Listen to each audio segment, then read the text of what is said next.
Selamat siang semuanya, kami dari kelompok 4 akan mempraktikkan hukum perbandingan volume atau disebut dengan gaya rusak. Sebelum kami mempraktikkan hukum perbandingan tersebut, kami akan memperkenalkan diri kami masing-masing. Dengan saya Inka, saya Stefani, Saya Mika Martino, saya Meti Saragi, saya Mikael juga. kami akan memulai mempraktikkan hukum perbandingan volume atau gaya rusak. Selamat menyaksikan. Apa itu hukum perbandingan Gay-Lussac? Hukum Gay-Lussac merupakan sebuah hukum yang membahas mengenai hubungan antara tekanan dan suhu dari gas ideal pada keadaan volume yang konstan. Bunyi hukum Gay-Lussac yang paling tepat adalah tekanan suatu gas akan berbanding lurus dengan suhu absolutnya pada keadaan volume yang konstan atau isokorik. Yang pertama, piring kaca transparan, lilin, korek api, gelas kaca transparan, pewarna, dan air. Yang pertama, setelah lilin didirikan di piring, tuangkan air secukupnya di piring. Setelah itu, masukkan pewarna ke dalam air. Lalu aduk hingga pewarna tercampur rata dengan air.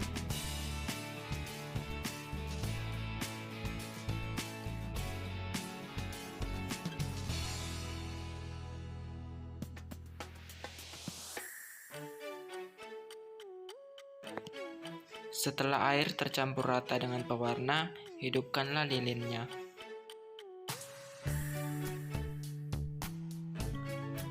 Setelah itu tutuplah lilin dengan gelas, lalu amati apa yang terjadi.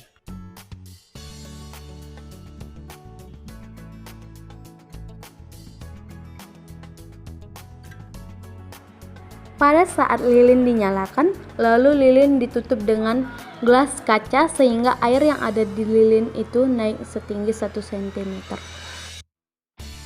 Hal itu terjadi karena adanya reaksi dari hidrogen dengan gas oksigen membentuk air. Percobaan kedua, bahwasannya air naik dengan ketinggian 0,7 cm. Lalu pada percobaan ketiga, air naik dengan ketinggian 1 cm sama dengan percobaan pertama.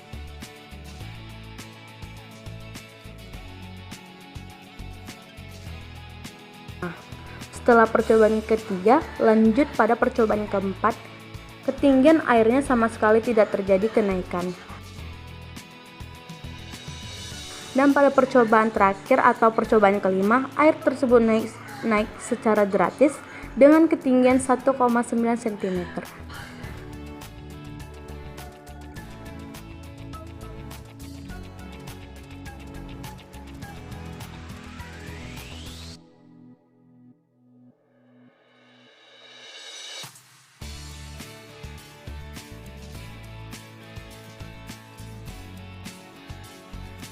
Dari praktik tersebut, maka dari itu kami dapat menyimpulkan bahwa ketika gas bergabung secara kimia, mereka melakukan dalam rasio volume yang sederhana secara numerik.